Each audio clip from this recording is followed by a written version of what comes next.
ناظرین 5 جولائی لنڈن میں کشمیریوں کا ملین مارچ ہونے جا رہا ہے۔ اب اس ملین مارچ میں اوورسیز کشمیری جو کہ لنڈن میں کہیں پر بھی رہتے ہیں وہ کس طرح سے شرکت کریں۔ اوورسیز کشمیری ٹرینیں بک کر کے لنڈن میں 5 جولائی ملین مارچ میں شرکت کے لیے روانہ ہو رہے ہیں اور فیصلہ سازوں تک ایک اہم پیغام پہنچا رہے ہیں۔ بات سن لو اس سے پہلے کہ تاریخ خود فیصلہ کر دے۔ وہ خاموشی سے نہیں جا رہے بلکہ اپنی آواز، اپنے نغموں اور اپنے وجود کے ساتھ جا رہے ہیں۔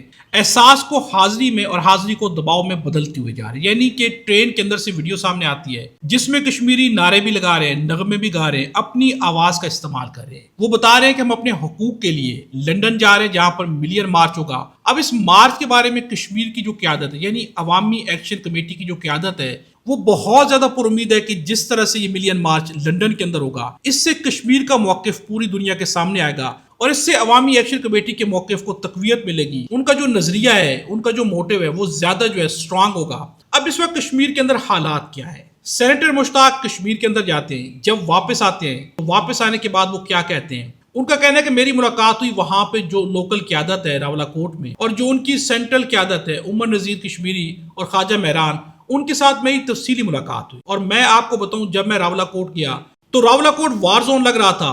سیکیورٹی فورسز کے مورچے، جگہ جگہ تلاشیاں، جگہ جگہ پر سیکیورٹی فورسز کھڑی ہوئی تھی۔ پھر آپ جیسی کشمیر میں داخل ہوتے ہیں ہر گاڑی سے وہ پوچھتے ہیں راشن کا سامان تو نہیں ہے، غذائی اجناس تو نہیں ہے، یعنی ایک طرح سے مکمل ناکہ بندی، سیج ہے، ایک بلاکیڈ ہے جو کہ کشمیری عوام کا کیا گیا ہے۔ تو میں نے تو وہاں بالکل ایک ایسی کیفیت دیکھی جسے وار زون کہتے ہیں۔ یعنی یہاں پر سینٹر مشتاق کا کہنا ہے کہ اس وقت کشمیر آلریڈی فورسز نے اس کو وار زون بنایا ہوا ہے، یعنی ہر چیز چیک ہو رہی ہے، کشمیریوں پر ہر طرح کی پابندی وہاں پر لگی ہوئی ہے۔ اب ناظرین کشمیری جو وہاں پر موجود ہے وہ اپنا موقف کس طرح سے پیش کر رہے ہیں؟ ایک جانب الیکشن کیمپین کی تیاریاں کی جا رہی ہیں تو اب عوام جو ہے وہ نون لیگ کو ایک پیغام دے رہی ہے۔ ان کا کہنا ہے کہ آپ کا ایک بندہ بھی سڑک پر نکل کر دکھا دے ہم آپ کو مان جائیں گے۔ اب ایک کشمیری کی گفتگو آپ کے سامنے رکھتے ہیں جس نے یہاں پر نون لیگ کو وارن کیا ہے کہ آپ لوگ الیکشن کے لیے باہر نکل کے دکھائیں، پھر جو ہم آپ کا حال کریں گے تو آپ کو یاد رہے گا۔ آپ یہ گفتگو ملاحظہ کریں۔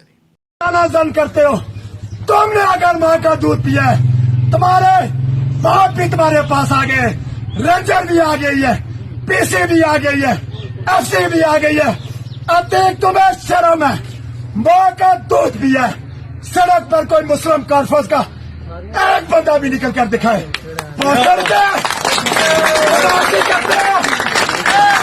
میں کہنا یہ چاہوں گا، باتیں آگے بھی چلیں گی کہ تھوڑی دیر کے لیے ہم یا ٹھنڈ میں بیٹھ کر آپ کو مولانا صاحب آ کر جو بتائیں گے میں آپ سے ریکویسٹ کروں گا، قطعی ہم آپ کو بزدلی کا درس نہیں دیں گے، قطعی پیٹ دکھانے کا درس نہیں دیں گے، قطعی بھاگنے کا درس نہیں دیں گے۔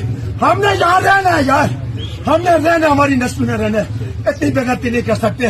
تو مجھے چند گزارشات تھی ڈاکٹر صاحب سمیت شاہد صاحب سارے لوگ آ گئے، وہاں بیٹھ کر ہم ناظرین یہاں سے آپ اندازہ کر لیں کہ کشمیری عوام کس طرح سے اپنے حق کے لیے، اپنے موقف کے لیے ڈٹی ہوئی ہے، نظام کے خلاف لڑی ہے جبکہ نظام کے پاس طاقت ہے، حکومت کے خلاف لڑی ہے، حکومت کے پاس ساری طاقت موجود ہے۔ اب یہاں پر کشمیر کی عوام کا آج 5 جولائی ہے، لانگ مارچ کی تیاری ہے۔